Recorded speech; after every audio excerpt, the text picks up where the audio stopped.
because he's liquoring it up quite a bit. He never actually was incapacitated from the waist down. He was just really drunk. Too drunk to stand. I love my body too. Every Tuesday night. No, you need to face this, Charles. You need to face it. Come on, admit it to me right now. You know I can't walk, but bring me a Cerebro. I'm gonna fucking look at some dirty pictures.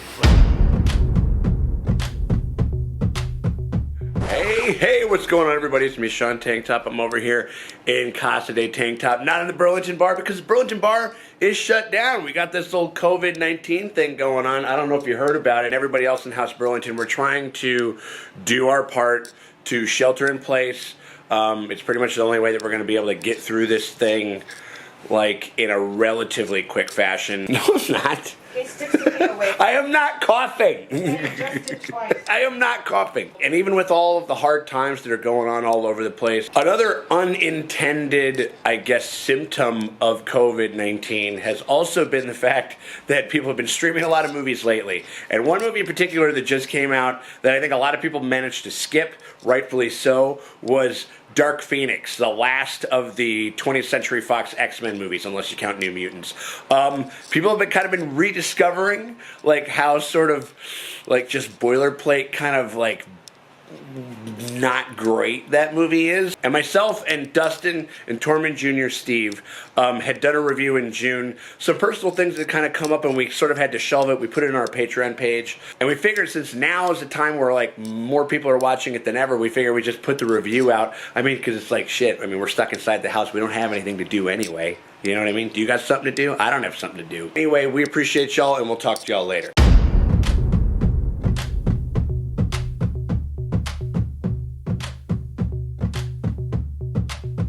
Hey, what's going on, everybody? It's me, Sean Tank Top, over here at the Burlington Bar.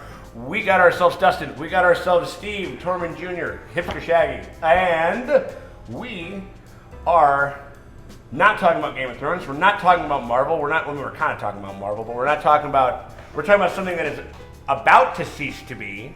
Game of Thrones is going. The first whatever the fuck phase of the fucking MCU is going. Star Wars is coming to an end, supposedly. Democracy. In a way. My hopes and dreams. It's all just going straight down the toilet. And one of the most unmemorable turds that we're flushing is Dark Phoenix. It's the new X-Men movie. Dark Phoenix. Starring Sophie Turner, Kai Sheridan, McAvoy, Fassbender, J-Law, Jessica Chastain. Some dude with dread tentacles. Some guy with dread tentacles. Right. I totally I forgot was like, about is he that guy. supposed to be like Omega Red or? Yeah, like, right. I'm not sure. Yeah, I think he's a composite. They call him Red Lotus. Is the cast, so it's like I think he's kind of Omega Red, but like I don't. It's a Right. That's some dumb. random Morlock. Who knows? We're talking about Warlocks. We're talking about Dark Phoenix, new X-Men movie. We're closing the chapter. It's the end of an era. Sure. As far as like one of the original call it that. properties. Right, one of the properties that kind of started it all. Yeah. You know? I mean, I still like to credit George Lucas's Howard the Duck, really.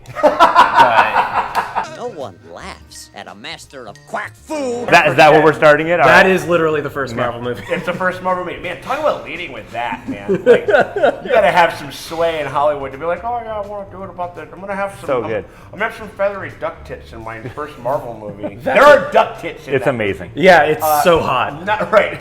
Not But talking about. that's duck what tits. happens when you make Star Wars. So we're talking about Dark Phoenix. We got this. We're still kind of in the First Class universe. Yes. Dustin, you are the resident X-Men. I think I have the experts. Whoa. Oh, stop. The X-Men spurts here. X-Men spurts. Yeah. No, you guys are kind of the two bigger X-Men guys that I know about. What is Dark Phoenix about? Oh, jeez. What isn't it about? Right. You'll probably explain this better than I, because I'm more familiar with more modern X-Men.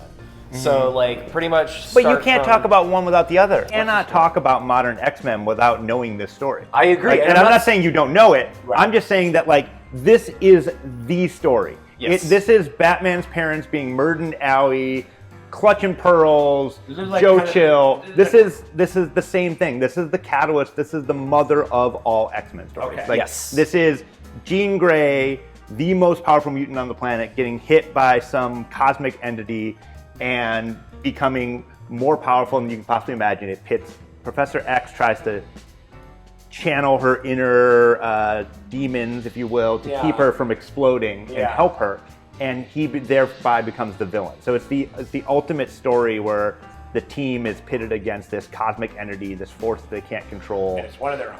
And it's one of Yes. them. Yeah, exactly. Right on. So, we've seen it before. It's already been done in this movie universe by this director and writer. Or by this team. Yeah. You know what I mean? Because they did it, because they teased it in Apocalypse. I mean, okay, well, did we like the movie? Oh, man. Yeah. I mean, It was all right. Like, I didn't hate it. yeah. Like, it was fun, but I'm gonna forget a lot of it within a week. Extremely forgettable. Yeah. The action scenes were fun, and like I disagree, but okay. the ending one was sick. Yeah. Well, that's more what I'm thinking of. Okay. But and the acting was fine, except for Jennifer Lawrence, who clearly wanted out of that Oh, movie she as was- hard as possible. She had senioritis. Talk about first class senioritis. Yeah, dude, no shit, man. She was not happy to be in that girl's film. ready to be graduate. She's about to have a doctorate and not giving a fuck Yeah. about being in that blue skin suit. I was like, I can't wait till you die. Like, because you're not doing this movie any favors. Right. Yeah. Like, She was and ready. She was like, all right, well, the contract's been signed. her dialogue too was just trying to make this like a weird feminist tale that she would just like throwing this like these like just shooting from the hip like, Right. by the way, the women save all the men, and it was just like so ham-fisted and just like it became way less powerful. Yeah, there's a part. I mean, because that was the one thing where I did.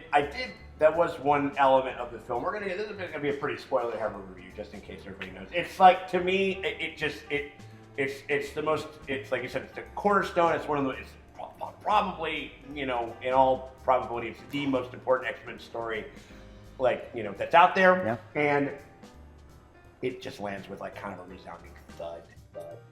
A bit of a thud. A meaty flop. And so, or at least it did for me. And so, that when we have this it's the most epic story. It's also like potentially the most emotional because it's about having to, you're pitted against the people that you love and somebody who's so resolute and incapable of saving themselves and self-destructing, and just like the pain of what it's like to deal with somebody like that. And it just kind of, it's like the emotional stuff doesn't work, and the action stuff basically doesn't work until the end, which we're going to talk about later. It's the ultimate X-Men tale because the X-Men have always been outsiders. The X-Men have always been about, this is a thing, it's an allegory for being gay, being an outsider, being different. The other. It's Well, always about didn't being Stan Lee different. invent it as an allegory for the civil rights movement? Yeah, it's like So, MLK Professor. Or at least that's very much Well, the Professor X is MLK, Magneto is Malcolm X. Yes, of course. So yeah, it's his idea of just being able to find ways where like, mankind persecuting others, and this is the ultimate where you have the most powerful mutant that nobody knows how to control, and what do you do with it? It's a great it's ripe for drama, and not for any fault of some of the actors. Like, there are some actors that are really trying. They're trying to make it work. I felt like, Jennifer Lawrence is just fucking checked out. Whew. And The worst. Like, I got my money, I'm out. I mean, she's like, I won an Oscar in the interim of me. Like, she's an Academy Award winner, and and she probably was like, I don't want to dress up in a blue suit anymore. I did that because I was trying to I was trying to get into a fucking franchise, trying to get into a property.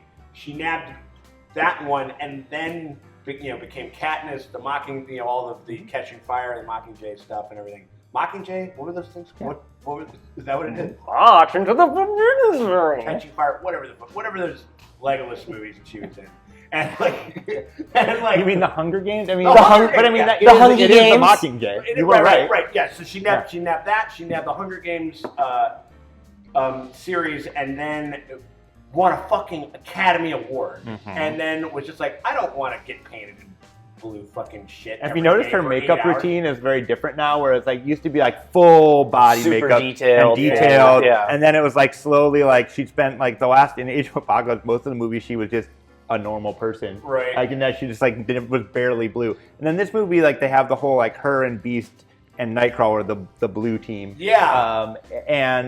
But it's And only he like somehow gets the power to shift back between his forms because he's probably like, well, if she can do that, can we do that with me? There was probably both her and Nicholas Hoult being like, Yeah. I don't want to do every scene like this. You Yeah. know what I mean? Come on. This is like a movie that it's the circumstances around it are kind of impossible to sort of ignore, given the fact that it's just Fox was just bought out by Marvel, and it's like them just being like, all right, well, we own this thing. Here you go. Mm-hmm. It's like your mom is kind of like, well, if you don't eat this sandwich, then I'm going to throw it away. And it doesn't make you feel great about eating the sandwich that you're eating. You're like, this would be garbage unless you eat it. it kind of reminds me of Kind of what it is. I mean, I don't know. when my parents bought my little brothers a Zune for Christmas, and they really wanted an iPod, and you're like, yeah, it's an MP3 player, but you got me a Zune. Right. It's not quite there. It's not Yeah. quite being given all of the things that it wants to. It's also the movie is Which the Zune were super hyped, and everybody was like, "Oh, this is gonna be real cool." And this movie was hyped, and then we started to see like the things that were just like, okay, they're retelling X3, the worst. Without a That's doubt. still the worst one. Oh yeah, I think so. It is Yeah. still the worst one. Yeah. I wanted this movie to either be real bad, just go full, just So we can horribly hate bad, it. We can hate it. or to surprise me and be great, and it did neither of those things. Yeah, it was kind of. It's sort of just rides like a weird dull middle ground. Yeah. Kind of. Towed the line of mediocrity was exactly what I was going to say. You know what I mean? Yeah, a little bit. I mean, like, I don't know. What did, I mean, like, let's just kind of talk the story, basically. They go up to space. Sure. They're saving these astronauts and everything like that. They're on this mission. All of a sudden, this big cloud of red, purple space cum just coming through. It's just like, just haranguing through the sky, and it passes through Jean, and it basically infuses itself within her. Do we know what that shit is? They kind of never really explain it. They don't, and it's interesting the difference between this movie and Because X3. I'm probably the biggest novice of X-Men out of anybody. The I difference watched in cartoons storytelling. when I was a kid and read some of the comics, but The difference in storytelling is that X3, they decided to do away with the cosmic angle, and they were making it that she was evil the whole time, and that it just bubbled up and exploded. Whereas this one decided to go more towards the comic storyline, which was that the Phoenix Force is this entity that is all power, all desire, just unbridled energy. yeah. And it's chaotic energy. Very right? chaotic. It creates life and it creates death. Yeah. Hence the name Phoenix. Sure. And it's just it's often viewed as a source of power that can be used as a weapon. Okay. But more often than not, people fail. I'm looking at you, the Shi'ar Empire. Right. Yeah, so that's the cosmic angle of the Yeah. X-Men, but we see the hard to contain element of it via Sophie Turner, where she just gets like testicle veins on her face every time she gets angry, and then oh no, Space she can't. cum, testicle veins on your face. And then her eyes turn orange, and Yeah, they're like, right. okay, cool. It's too late. You got a little something right The there. Bindari. Oh yeah. You want to show the people what we got? So the X-Men, I have a lot of history with them. lot of history. So this is one of my prized possessions.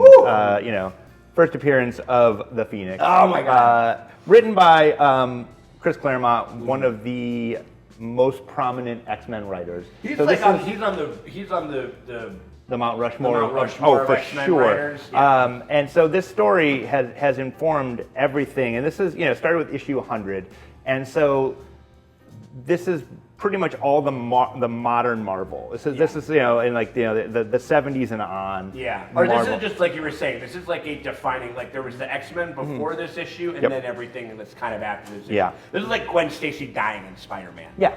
It's like it just defines kind of the modern sensibility that Right. we understand about the character and the story and stuff. Did they do it justice? No. No. No, and also as a Was it finale, but it's a better strike than The Last Stand. Yeah. but so It's not a high bar. Not a high bar. Well, also, I mean, like, because one thing that I will say about this that I thought was, at least, that I appreciated, was that it was completely about the Phoenix, and that was the central part of the storyline. Last Stand has all these other strands going on, and then like the Phoenix is like sort of a part of it. It's kind of a part of it. It becomes. She's just kind of there. Yeah, Jean Grey in X3 is more of a prop than an actor. yeah. Sure. Well, the one thing that X3 had that this does not is it had the Scott Wolverine love triangle, which was there in the comic. Yeah, right. And I mean, I will give the showrunner, or not showrunner, the production team or the producers credit that they didn't do that, because if they'd brought Hugh Jackman in for one last ride, Oh no! just Hugh Jackman, Sophie Turner, no, Right. no. Right. But honestly, like, you know, like. Whatever, Ty Sheridan as Cyclops. First off, I've never liked Cyclops. He is by far and away my least favorite. I straight up thought he was Tom Holland at first. Yeah. Also, Just giving it like that's what. It's like, really? How did they pull Right that before up? Stanley passed, he was like, "Hey Tom, you want to do us a salad and go over here and play Cyclops?" And I heard you like covering up your eyes. Just cover up your eyes, yeah, buddy, and then we'll just do all that stuff. That sounds good. like, yeah, that guy, like, he was fine in Ready Player One, but like, he's not a good actor. And like, it's also hard to act when you're just doing a lot of eyebrow acting. Yeah. And most of You I couldn't think do his fucking eyes in that movie. yeah, like, that's true. This is mostly lip acting. I mean, that kid's got some lips. Like, that is like, wow. He's got some Mick Jagger like fuckers there, but like, The greatest line in the movie: "If you touch her, I'll fucking kill you." oh my god! I wonder how many takes that took. Right? There was a point. Yeah, there's a point. He could not nail that line. There's a point in the movie where Magneto kind of becomes reintroduced into the storyline, and For then, reasons. and then Scott, they're just like, all right, we're gonna give the badass line to Scott Speedman. And it like never would have worked. I don't think with any version of Cyclops it work, because that's not the type. It doesn't work in the. It wouldn't work in the comics either, because he's such a Boy Scout. That's not who he is. That's like Captain America being like, I'm gonna skull fuck your mother if you don't fucking like if you don't give me back the Tesseract. I mean, I'm okay with it because like they've kind of pushed. It's demonstrating how much he feels. Yeah, I get It's it. him trying to be intimidating, Right. but he's a Boy Scout. Because his chemistry was not conveyed through his acting, they had to do it through a forced line. That chemistry between the two of them was just not there. Yeah, there's a couple of forced lines in here that some that work, some that don't. Or like, what is it they're trying to push the story that I thought was interesting? Like we kind of talked about like the whole. It's like we might as well call it X-Women that J-Law gives, which again. You want to know how you fix that line where she's like, instead of being it's like, well, it's the women that are always saving the men. I feel like it was a throwaway line. That's my problem with it. Right. It was a cool concept that was introduced as a throwaway, and therefore just lip service. Yes. Not actually explored. Yes. And like so, but even then, like how you sort of fix that, but still convey the same thing, where she's just like, well, it's the women that are always saving the men around here. Maybe I think it's like they call us the X-Men. Maybe we should try changing the name. And that just kind of neutralizes it a little bit more, but you still convey the same thing. Literally saying X-Women just sounded strange. Sounded strange and just really ham-fisted. Yes. Not that I disagree with that sentiment at all, because I'm totally down with it. And that's an interesting movie. And there was an interesting thread within that they tried to explore with James McAvoy. He's playing Professor Xavier, and the fact that where they kind of do this whole subplot of like the X-Men being a vanity project for him, which I thought was interesting. And I'm sure that every single avenue has been explored by some iteration of the comic. Sure. And that you probably own. Yeah, I do. Right, you do. Yeah. But and that has direct been line to the president. oh no! They literally have like a Batman And red telephone. I wonder if that guy is supposed to be playing Bush Senior, or is it just generic president? Just white president man. Okay, Like the phone is literally you pick up. There's just a giant X on it, right? It's just a phone with an X. At armed Professor Xavier. maybe the X was a button. It was just like he just picks it up. He's like, "Hello, this is Charles Xavier trying to get the president." They're like, "Nah, we don't want to talk to you anymore." You're I'm like, Yeah, there's literally like a comic. There's literally like a Batman, like a '60s Batman, like So lame.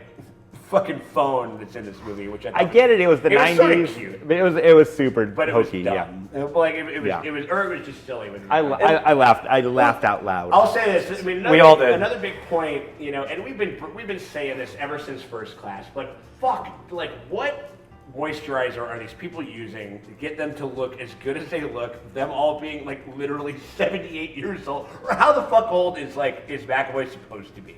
Honestly, I'm surprised they're not still using Patrick Stewart. He hasn't aged a day. That's what I'm saying. It's like that's actually accurate because Patrick Stewart hasn't fucking. It's like a vampire.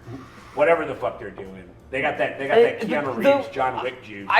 When they initially casted McAvoy for First Class, I was against it, but he does a decent job. He's good. Yeah. He's a good actor. And same thing with Fassbender. Fassbender is amazing. Fassbender as Magneto. is great as Magneto. Ian McKellen was good, but Ian McKellen works as like if you're actually doing age appropriate for a Holocaust survivor. Classic. But I mean, Fassbender. I mean, I believe that he's been DH 3 times and survived the Holocaust. Like, this is the comic books. We can do whatever we want. But so he was in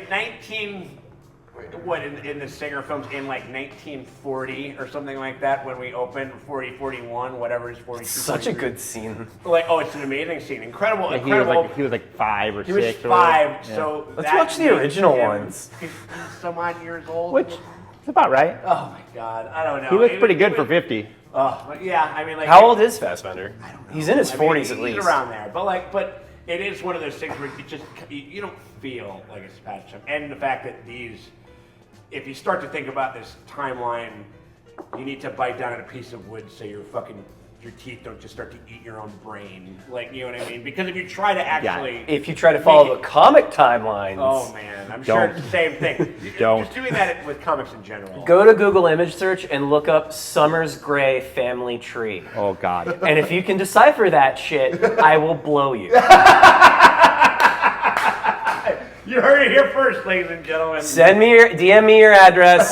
We'll set Got up it. time, place. Patreon exclusive. Yeah, right. Exactly. We will live stream it. It'll be great. Oh man, it's gonna be awesome. No, McAvoy was good. I liked the whole idea of him wrestling with the element of just like, is this a vanity project? Am I trying to save face for myself? Am I trying to keep the peace? That was an interesting through line, and they kind of follow it. To nothing. But then again, you start to, I see that you're drinking whiskey here, Dustin, because apparently that is the only calories that Professor Xavier takes in this film. He's a booze hound. The point I made earlier off camera was that he's in a mansion full of children and there's booze literally in every room, and that seems a tad irresponsible to me. In the movie, Professor X is just ripping scotches. All the time.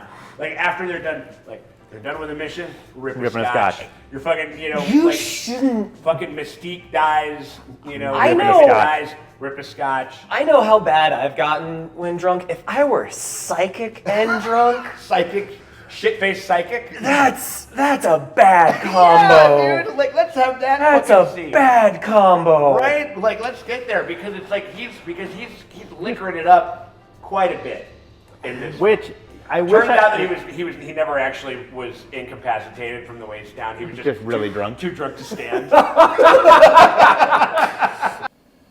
love my body too. Every Tuesday night. No, you need to face this, Charles. You need to face it. Come on, admit it to me right now. You know I can't walk.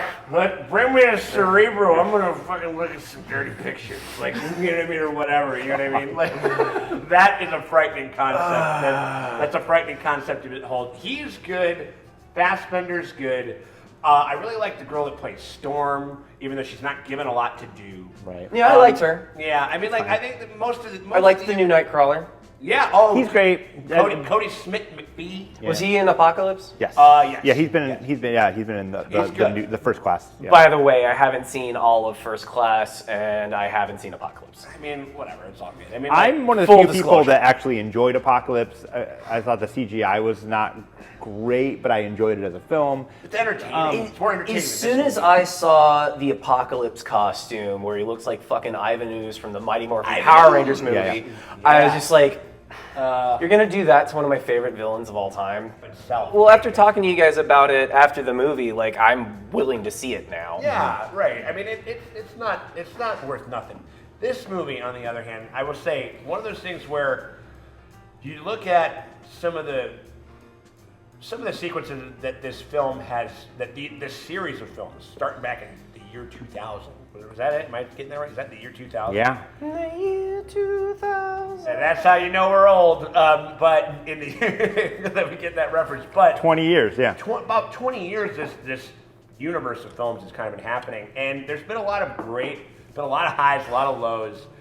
So when the highs are high, they're high. Like And we they were talking about, almost always involve Nightcrawler. Nightcrawler can be incredible for your Yeah, sequence. the opening sequence of X2 is still one of my favorite superhero cinematic moments of all time. Everything I've ever wanted as a comic book fan happened in that opening and you sequence. got to see it. And I never thought that I would see that, and it's still. I'm gonna go home and watch it right after we finish And this. so we're gonna need that for a palate cleanser. Yeah, and then this movie, in apparently one of the reshot scenes, we get a new ending where they're fighting on a giant train. Who knows why? Right. And To so transport them to the mutant detainment facility. Yeah, right. or Oh, whatever. great, Yeah, convenience. Probably. They're probably And, taking them to Riker because Island or plot. something. Yeah. But we get a great Nightcrawler scene in this movie, We had a though. couple- The really good. Nightcrawler fight scene and also Magneto going nuts on the train. That was sick. both made me That was- very, okay, very Yeah. happy. There was some really good. There was some good stuff, but the thing is, like, up until that point, I don't know, man. It's like we have Simon Kinberg. Who is Simon Kinberg, the director and writer of this film? Dustin, you know him. I mean, yeah, the same guy who did X3, Last Stand. He wrote Last He Stand. wrote Last Stand. Yeah, he was a co-writer of Last Stand. Oh shit! I mean, like, and so we get this guy to. He wants to really trick. He's like, oh, I get another crack at it. Yeah. And they're gonna let me direct. And then and I mean, like, this definitely feels like a first-time director of this type of a film. I mean, because I think that another thing that he's done. I think he did one of the more recent Twilight Zone episodes, which I kind of want to check out. I still have yet to see, but to have this be your first thing, and to just kind of not really, because that's one thing you can say, given what a piece of shit Bryan Singer is, and the fact that guy can't basically is never going to really work in Hollywood in a significant way ever again, as well he shouldn't. But the one thing that you can say about that guy is that, like, that motherfucker could, like, creatively come up with a cinematic sequence using the powers and the language of cinema to make it work. Case in point, Days of Future Past. Incredible. The breakout scene with Quicksilver is, like, up there. I mean, Right I there, think, yeah, right I think there. it's, I think those are the two high points Yeah. of the series as far as, like, a set piece. Yeah. And, like, all of a sudden, like, you can tell, like, that this guy kind of doesn't know what to do with the heroes, like, because it basically just always goes to Jean Grey. She starts to Phoenix out, and she just goes, "Rrr," and then she just kind of does Magneto type stuff, Yeah. basically, and, like, Yeah. and gets red eyes, basically. Can you imagine watching the non-CGI of this film, them just going like, Oh no! Oh, that scene where she's absorbing the Phoenix Force. It's like, okay, Sophie, lay on the lay there. table and scream a lot. Right, or like you have like Yeah. Fassbender who was like fighting when they're both trying to He's get literally control like- of the thing, and he's literally just looks like he's just pinching off like the biggest shit that you've ever seen. Like, Yeah. like, I can't hold it anymore. Like whatever, Yeah. like literally screaming. That's that. why when you were saying like action scenes were cool, until that final scene, the action scenes were terrible. They were I really liked bad. I liked the helicopter with bits of it exploding and like. I guess, but it was pointless. right. Yes, It- I won't disagree with that. Right. No, Like there was the no whole- reason for that to happen.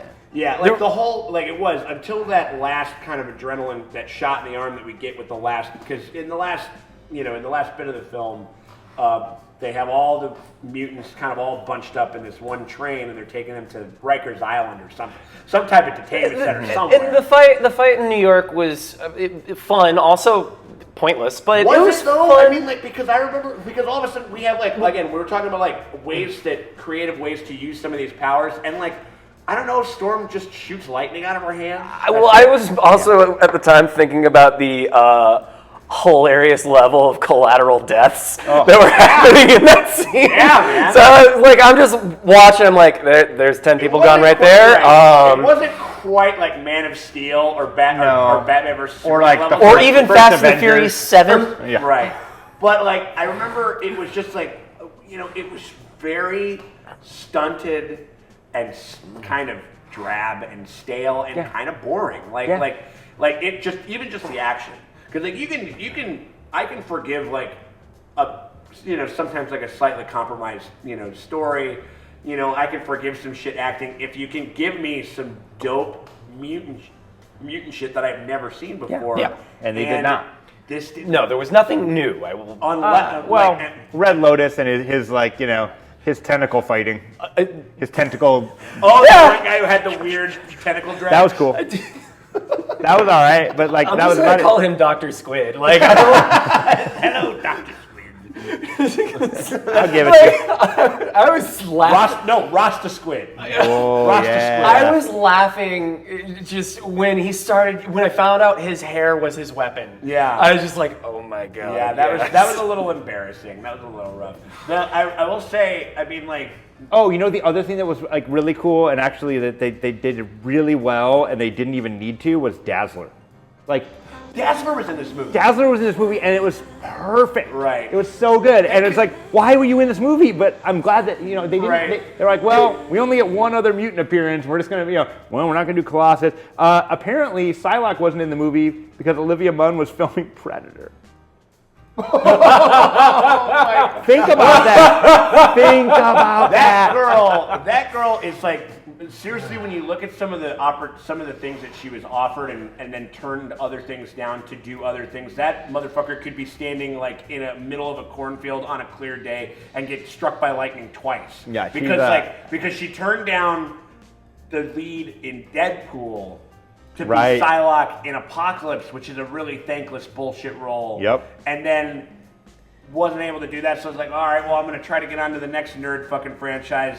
Goes and does The Predator, one of the fucking biggest calamities I have ever seen in recent memory. Right. To not do this movie. That's like Michael Caine maybe. not accepting his award for whatever it was to film Jaws 4. Right. Well, because he wouldn't blink. I'm not going to blink when I look at this shark in the eye, and I'm not going to blink when I accept this Academy Award. Okay. Oh, can we talk That's when about? I don't blink. Speaking of That's my mutant Michael power. Caine That's and his. my mutant power that I don't blink. But if I'm talking to you, and I don't blink, and I just keep going, and I don't blink, and I keep on going. The ending scene when they're in France or Italy is just, well, Oh God! once No, you- that was like the Charles Xavier sitting there, and that's all I was thinking was like, once a year, I like to sit in Italy with a Fernet Branca, I like to sit in Venice, Italy, with a and I hope I see you. Get ourselves a little spot of tea and a game of chess. Chess.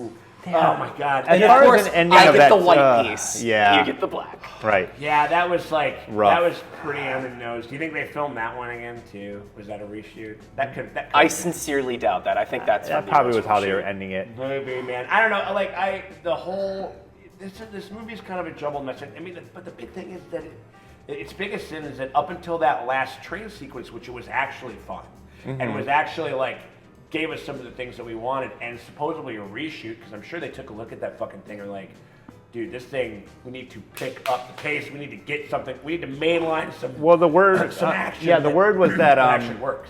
Yeah, the word on the street that it was too similar to Captain Marvel.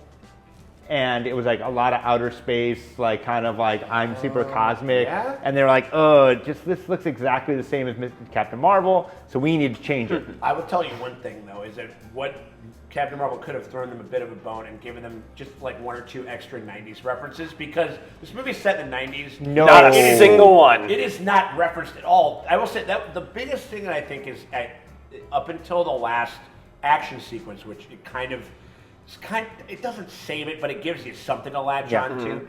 And because there's just this drought of this, it's such a joyless slog up until that point that I was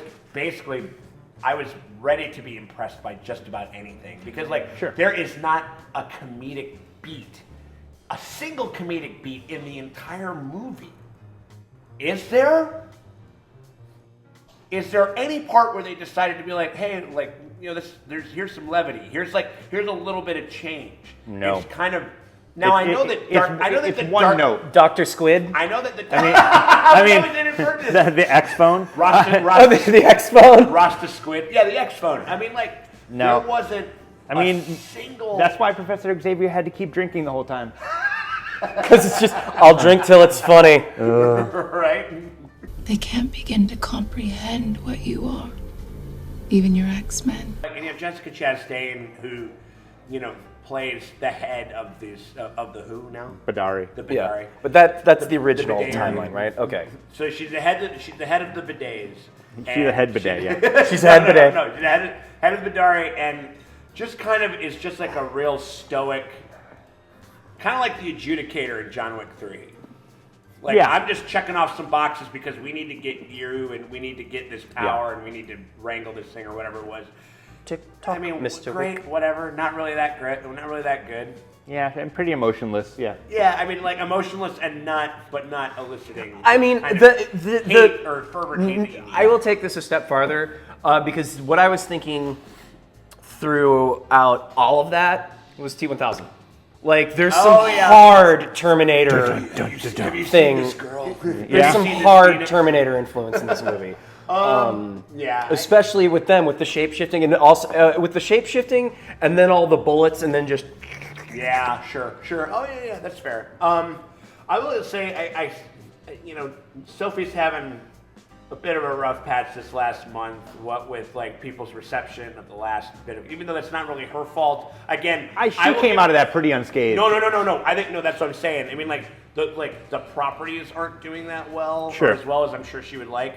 But I felt like she did a pretty good job with the material that she was given. Yeah, she was. I thought that she did okay. Sophie's just fine.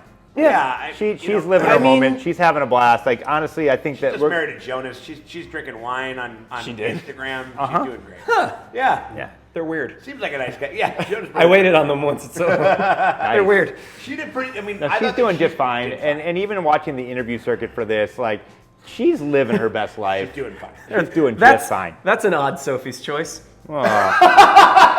Oh, motherfucker. You can send all inquiries and hate mail to Burlington Bar. No, you will not. No, you will not. Stop.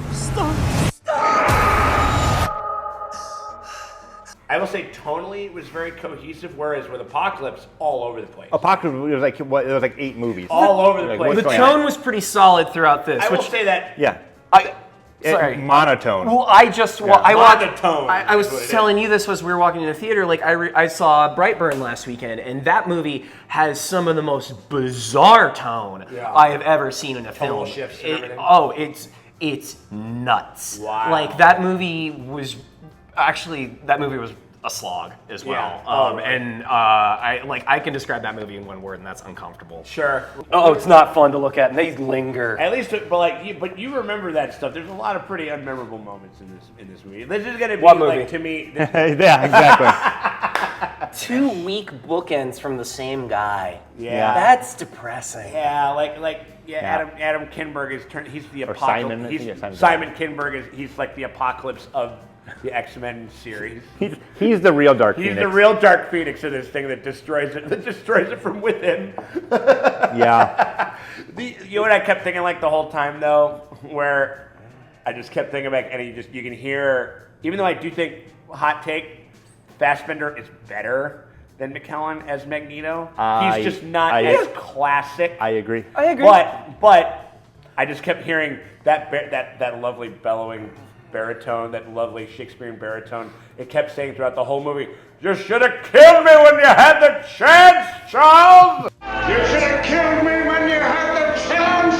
You should have ended the movies when you had the chance, Charles! That's what I kept hearing. Yeah. Ian McKellen did a fine job, but Fassbender he's got the like, he puts his body There's into an emotional it. result. Yeah. He does the angst and the Yeah. anger Yeah. very, very McKellen well. is That is necessary yeah. for Magneto. Yeah. Oh, my babies.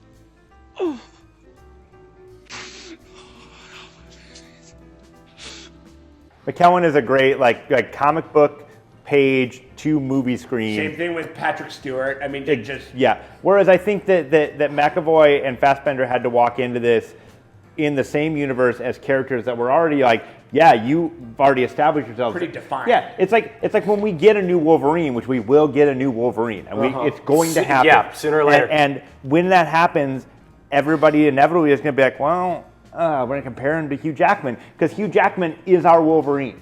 He's Is it? Yeah, Generations which isn't fair. Which is the whole like. That was the whole thing I had with the Joker argument after Dark Knight. that nobody else can be the Joker. Yeah, it should be retired as a rule. Fuck you. Like, No. have You a can different do a million and one interpretation. things. There's so many different variants on Yeah. this character that we can do. Well, okay.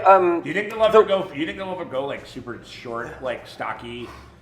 I hope little so. Badger of a guy with yeah. with Wolverine, like I how hope- he is in the comics. I want that. I want Not a that to be the 6'2" case. Adonis, you know. Yeah. Like, Well, who do you shredded think up would like do a good- julienne salad? He's a stocky little fucking. Who do you think would be a Weirdo. good modern Wolverine? Do a good modern Wolverine. Especially if we can get Paul that description. Paul Giamatti. I'll tell you what, we're not going to Rikers Island and we are not fucking drinking Merlot. That's what he would fucking do. Shitting all over Scott and Oh, Speedman. man. I mean, I like that we. Suck my dick, Speedman. Like, eat my balls, Speedman. I like that you keep calling him Speedman. It's Scott Summers. Oh, fuck off. I don't. Who's Speed? Wait, who's Scott Speedman is it's a totally different movie. I thought he was just making sideways references. Fuck you. Oh, right. Fuck you, Summers. Yeah. Suck my dick, Summers.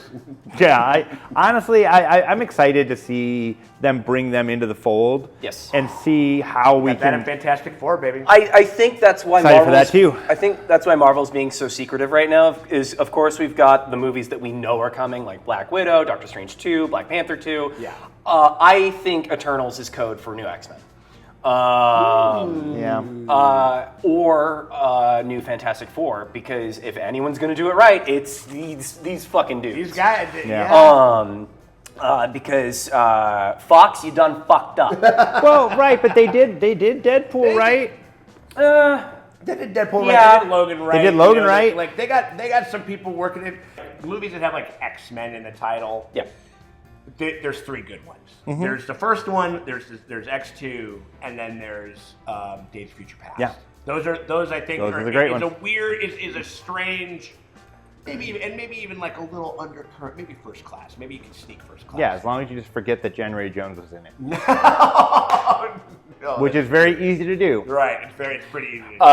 Is it bad that I heard that name and immediately thought Christmas Jones from James Bond?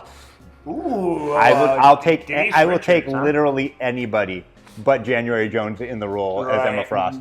It is such a great character that you notice the character is no longer in there.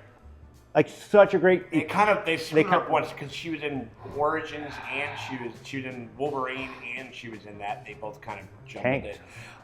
So I think there's like 3.5 like really good movies Yeah. in this series. One with the Hugh Jackman as Wolverine, who's basically like now latched to that character in a way that very few actors are to a role. Like Yes. it's like a Connery Bond or like a Downey to Iron Man type of situation. And we're wrapping it up, man. What do you guys think? Looking back, the series that kind of started it all in the modern sense. Blade and X-Men were the two big ones that were just like you can make money. Yeah, and Howard the Duck. And And feather titties. Don't forget duck titties. Yeah. Right. Never forget. Never forget feathered duck titties. coming into First Class, I wasn't sure why they were doing it. But they did something interesting where they rebooted a franchise within the framework of the same franchise. Like a soft reboot. And then they were able to do Days of Future Past, Yeah. and that is incredible. And I do feel that McAvoy and Fassbender were equally iconic in the roles as Patrick Stewart and Ian McKellen. I feel that those characters were fantastic. Not as adorable online, though. No, not as adorable best friends. I thought that they did a great job in the series as a whole. Now that we're just going to call it that it's over. I mean, I'm just going to say. Yeah, I don't. The internet's saying it's the final installment. So It seems and when has like that ever would lied to be- us? Are they Never. Gonna, right. I mean, and I think by and large it was what, it was about half and half. Yeah. You know. Yeah, I mostly enjoyed myself. There's only a handful of movies that I truly loathe. Sure. I couldn't even say that I loathe this one. It's just because it's kind of such of a. It doesn't deserve such that. a wet blanket. Yeah. Of a movie. It doesn't deserve any ire. It just is so meh. Yeah. Yeah. Honestly, it's just it didn't not do anything interesting. Wrong. It just didn't do it in an exciting. Or Just didn't do anything. It just didn't bring any joy. It just didn't. It didn't really do anything justice. It didn't do any of the characters justice, except for maybe Nightcrawler. But that's about it. Yeah. When he went full kill mode. That was so good. That was pretty. The tail to the neck and the chick in front of the train. Well, no, and that was a fun bit of kind of acting with him, where you're just like, I'm just gonna fucking be the devil. I'm just gonna be a blue devil and fucking and rip motherfuckers up. You know what I mean? All right. Well, before we wrap this up, so Steve, in the X-Men universe, do you have a favorite X-Men or X-Man or mutant character? That's tough. Because I will say I do, and one of mine is a character that nobody fucking cares about, which is Longshot. But I love Longshot is got a very intrinsic storyline that's tied to Nightcrawler, who's probably my second favorite character. I grew up. I came to X-Men in the '80s, in like the Chris Claremont kind of vibe, and brown suit Wolverine. That was my era. Totally. And so that's what I fell in love with. I fell in love with that team, your classic Wolverine, Storm, Cyclops, Nightcrawler team. So there was still the currents of Jean Grey, but to me, Jean Grey had already been gone for a while. Sure. And you are just kind of feeling the repercussions of it in the 80s. And so the 70s is really where all these storylines happen. Yeah. And so Jean was never that important to me. Uh-huh. And so I never really, I had to go backwards to understand the whole Phoenix thing and the Scott and Wolverine love triangle. And I'm like, who am I going to back? Wolverine, 100%. Like, fucking Scott. Like, I don't know if Scott's anybody. fucking boring. Yeah. I would have to say Maggot. Whoa. No, I'm joking. That'd be amazing. No one likes Maggot. I have two answers. Generic answer is Magneto because, especially in recent years, he's had a very interesting arc. Yep. And I love a good megalomaniacal villain, which is why Doom is one of my favorite comic book characters ever. But esoteric answer, I'd say probably Cypher. Ooh. Cypher's a good one. Yeah, I like Cypher a lot because just having the innate ability to understand any and all language, that's awesome. I want that. Right. That was he a Grant Morrison creation? I think so. He started in New X-Men, I think. Yeah, that makes sense. Yeah, that Cypher was really interesting. It gave it was a different nuance. It wasn't just like, hey, oh, you're also a telepath that can change people. Oh, you're also a telepath. Cool. You're an even more powerful telepath. Cool. Sure. Like they're just like, okay, there's four mutant powers. Or oh, no, what's your power? You're blue. Cool. Great. That straight up is a guy. Yeah, exactly. No, there's one dude who just has three faces. Yeah, there's some amazing mutants. Like Beak is really awesome, and I love when a writer. Balls. There's so many crazy ones. There's some really funny shit, dude. He just generates gold balls. You just write like basic bitch on my fucking forehead when it comes to this, because I'm like, I got mainline, I like comics, but I didn't really have a lot of money to buy them, but I loved Colossus and Nightcrawler were my dudes. Yeah, Colossus was so great. Those were my motherfuckers. Yeah. And I even when I was in Cub Scouts and we had did you guys ever make those little wooden Pinewood Derby, man? Pinewood Derby, baby. What was the name of my fucking my little Pinewood Derby car? Nightcrawler. Oh, nice. Yeah. Made it dark blue, the whole thing. Yeah. I don't think I won anything. I think one of the never wheels won came those off things. or something. Oh yeah, Much like this film. Yeah, and honestly, that's why we got a really good Colossus but it was in the Deadpool movie. In the Deadpool, yeah. And he did like the fastball special. He did it. Yeah. And it's like, so there is these moments of joy if you are an X-Men fan that did not come through in this movie. There's none of it. There's no fun callbacks except for the Dazzler moment was really the only callback. I love it. And that's the only thing that they gave us She's such as a a powerful fan. mutant too. They could have used her. Didn't she need to be like pumping out like some like 90s like house music or something like you that? know, I it felt sounded like some shit that you hear on like a CW show. Yeah.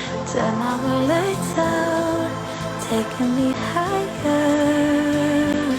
Put your hands on me. That song felt very of 2019, Yes, not 1990. exactly. Did you notice? It was a fun moment. Did you notice Baby Quentin Quire in the end? No. He was the one running that Quicksilver told to like slow down safety first. That's awesome. Because as he walked past, I noticed the hair. I missed it. And I'm like, that's Quentin Quire. See, that is another one of my favorite mutants as well. Was Evan Peters? Was he also kind of in a jail type situation where like he's like, I don't want to be in this movie? I don't know if that was the case, but they just gave him nothing. Well, like he did a couple of things, and it was like at that end, if there was ever a fucking movie where you could have used some fun shit, that Quicksilver's doing, and it just wasn't there. And why wasn't he even there? Not even there. Because he got hurt. No, like the other ones didn't. A little bit, right? No, I agree. Well, yeah, it's like like we're just gonna only who can we get for reshoots? Storm, Saka.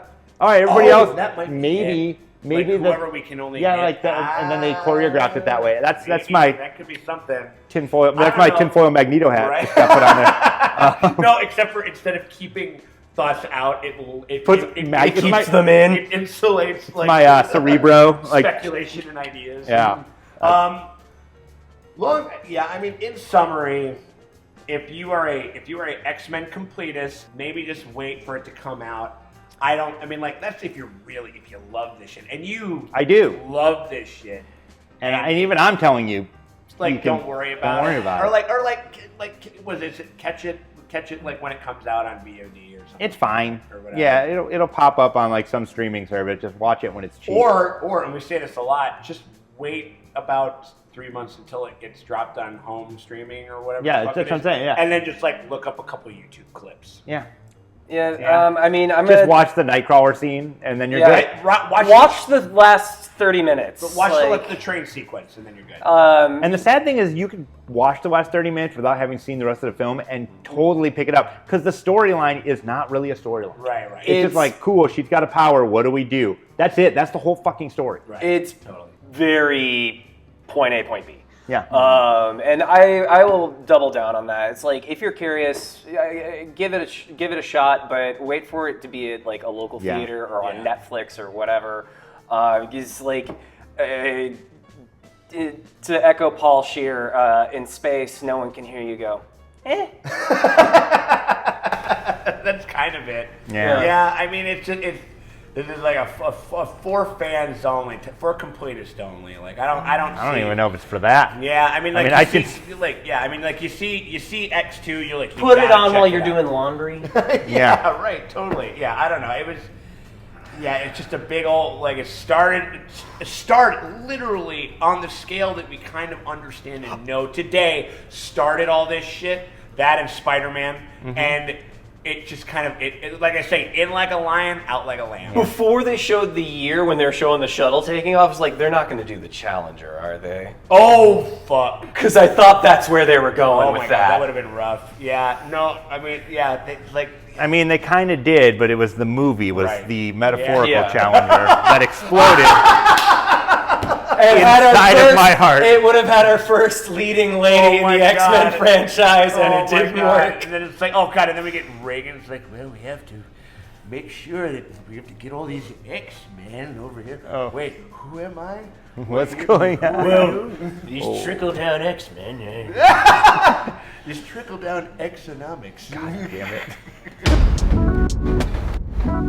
So anyway, this was previously available to our patrons, and we've been dropping the paywall on a ton of our Patreon content, you know, just because times are hard and, you know, people got a lot of time on their hands, and you can get a lot for just a little bit of money. A $2 a month pledge gets you like 7 full-length movie commentaries. It gets you tons of shitty movie nights. It gets you tons of Manly Movie Mondays, which are really, really fun. It gets you exclusive trailer reactions, all that type of stuff. So go on any of our posts. I'm going to be tagging them $2. You pick any of those things, you're going to have access to that at the introductory Patreon rate at $2 a month. So if you want to, go ahead, give us a little bit of support. We know that y'all are feeling it out there. We know that you guys are all cooped up. So it's a little way so we can hang out with each other. We can kind of try to have like a semblance of normalcy in these weird ass motherfucking times.